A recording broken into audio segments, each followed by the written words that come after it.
Today, on The Vitamin Doctor, we're all about keeping those feet clean and soft.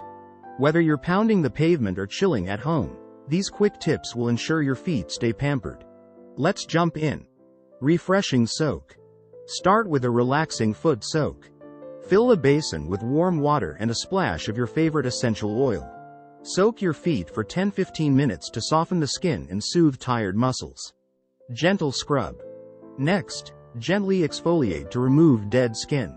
Use a foot scrub or pumice stone to buff away rough patches, focusing on heels and calluses. Moisturize. Keep your feet hydrated. Massage in a rich foot cream or lotion, paying extra attention to dry areas. Slip on moisturizing socks for an overnight treat. Nail care. Don't forget about those nails. Trim nails straight across and file gently to avoid ingrown nails. Keep them clean and dry to prevent infections. And there you have it, the quick tips for clean and soft feet. Until next time, happy pampering.